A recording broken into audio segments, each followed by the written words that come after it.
My son recently asked me about good and evil. His question was really around the idea of if there is an evil in the world, and if so, what do we do about evil? Well, I think that this is an interesting question for us all to ponder. Good and evil is something that scholars and theologians have been discussing for many, many years. But it's this idea of whether there really is an evil presence in the world. Is there a devil, a Satan, a beast, if you will? Now, we often refer to the Bible when we get that information and use that as our fact for our argument. But in truth, when we look to the Bible for that kind of information, we're really reflecting back on what other people in the world had thought about and how they viewed the world from their perspective. So when someone thought about their life and believed, as the book of Job as an example, that the devil was putting on a trial and was waiting to see if Job would break his will and love and faith to God, then it really is misusing that information, I think. We have to think about evil as not a person or an entity or something that is coming up against us necessarily, but I think that evil is rather something that is inside of us. One of my teachers and professors, and also one of my favorite theologian, is Dr. Joanne Terrell. Now, Dr. Terrell deals with this issue of evil, but the way that she looks at it is a little bit differently. It's not why is there evil in the world so much as the question is why do good people do bad things? You see, I think it's this idea that we all are created good. Essentially, we are created with love, and we come into the world surrounded by that same love. And therefore, we tend to create children with loving eyes. They look upon the world and they see good. In fact, kids don't typically recognize evil as we are referring to today until they get older on in their stages of life. But it is this idea of good and evil that we are trying to wrap our minds around today. But it's more than that. It's thinking about how the world is, right?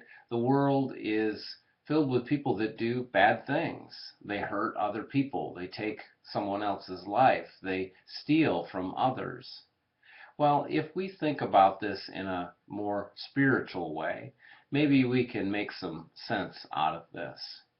If someone were to break into your home and steal something, or they were to steal your car, as an example, it does not necessarily mean that that person is evil, but that they are taking their free will and they are acting upon it to do something that they feel is just and right in their mind. Now, the question of morals and ethics certainly comes into play. Is that person morally or ethically living their life in a good way? Well, I think we have to think again more in depth about good and evil. As we think about good and evil, why don't we think about an example of someone taking someone else's life? Now, is this person inherently evil? Or have they just made a bad decision? Well, these are tough questions, and I'm not sure that I have the answers for them any more than anyone else, and that does include the Bible. I think that there are people that have made a lot of bad decisions. In fact, they make numerous bad decisions in a row. But I think that there is a deeper spiritual core that has been disturbed. At some point in this person's life, they started out as good, but somewhere along that journey, they were maybe abused, or maybe they were no longer loved by their parents. Maybe they were given up for adoption. Maybe they experienced physical or mental abuse of some sort or kind. Well, either way, whatever happened in their life, I believe, affected them internally. It may have caused them to be angry towards someone. You see, resentment is a difficult thing. Resentment is something that builds up inside of us.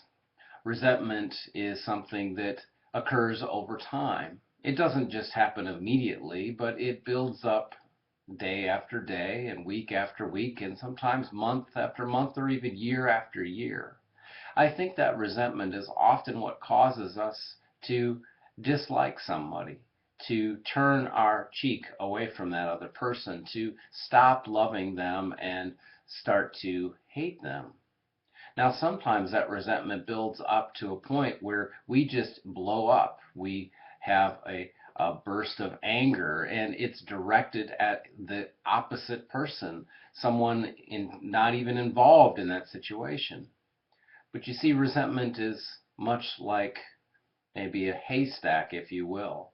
It can only grow so tall before eventually one of the pieces of hay will make the whole thing tumble down. This is the example I'm using to give you an idea of what that resentment can kind of look like in your life. So resentment is an important part of our exploring our adult life and our youth and exploring our life in general. You see, I think when it comes to resentment, we must stop it before it starts. What I mean by that is that we must communicate how we feel. We must share with others when we are upset or concerned about who they are or maybe what they've done. If someone does something against you, maybe you should say to them, I'm sorry, I'm not sure if you intentionally tried to hurt me, but you have hurt me, and this is how I feel. These words that use feel are very powerful. That means that somebody really feels hurt. And it doesn't necessarily mean that it is directed against you. It's saying that I, as a human being, feel this way. Those feeling things are important things for us to acknowledge and deal with. So if I feel hurt by someone and I don't tell them that they have hurt me, then I'm holding that back and I'm holding that inside. And when I hold those things back, it begins to build resentment. Now, over time, more of those things will occur. Maybe that person will do something else that will build up resentment. Maybe another person will come into the situation and do something against me, or at least that's the way I feel. You see, as we continue to build up this resentment, we continue to feel more and more anger. And eventually what happens is that anger causes us to explode. And essentially, we burst out and do something that we normally wouldn't do. What does that look like exactly? Well, I think if we look to the newspapers and the news on Facebook and other social media sources, I think we'll find that it comes out in the way that we see people interacting with other people. I think that we have things such as gang violence that is a direct representation of how someone or a group of people feel about their current situation. I mean, take for example that gang violence. If you were constantly being told you would never get out of this situation you're in, that you will always have to live in a poor neighborhood, that you will never attain a good lifestyle, whether it is a career, a professional career of some sort, or whether you'll get to go on to college, or if you'll be anything at all in the eyes of the public. You're going to take that internal and internalize it, and you're going to feel like those people are putting you down. They're oppressing you.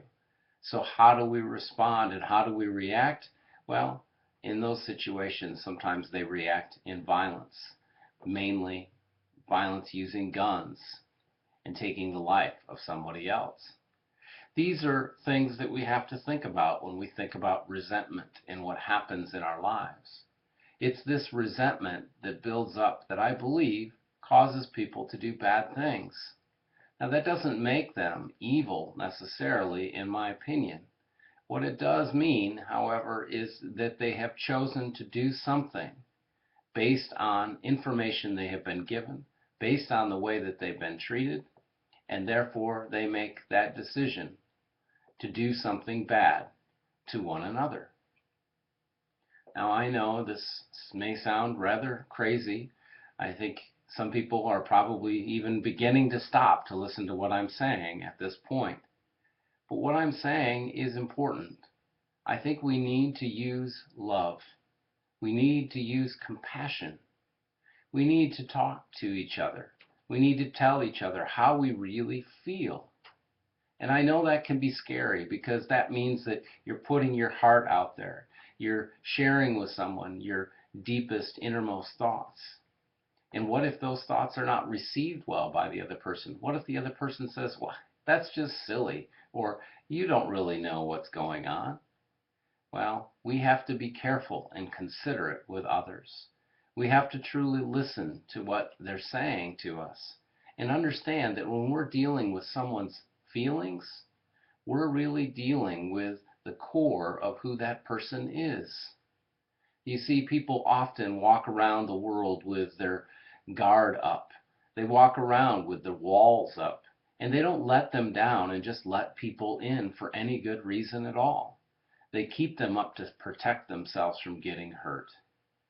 Well, I would hope that we could learn to let our guard down, that we could be true and real with other people in the world. It is when we are true, when we are real, when we are compassionate with other people. I think that is truly when we are in connection with one another. That's when we get it. That's when others can feel our compassion. They can feel our love. It's important for us to think about how we affect one another. Even if you get in your car and you drive to the grocery store and you take a parking spot, not thinking that somebody else might have taken it or wanted that spot. Or if you walk into a store and someone is directly behind you, why not open the door and allow that person to go ahead of you? These are little ideas, little ways that we can treat one another with the respect and the compassion and the love that we should be treating all people with. And once we do that, once we start to engage with one another in a much more compassionate way, that will act like a rock that drops into an ocean. It'll have a rippling effect, and those waves will ripple out beyond us, and people will begin to do good things for one another. And maybe, just maybe, in my romantic view of the world and the possibility of a good world, we can all, again, eventually change this world and make it a much more compassionate, loving place that gets rid of the bad things that people do and makes good people always good people again.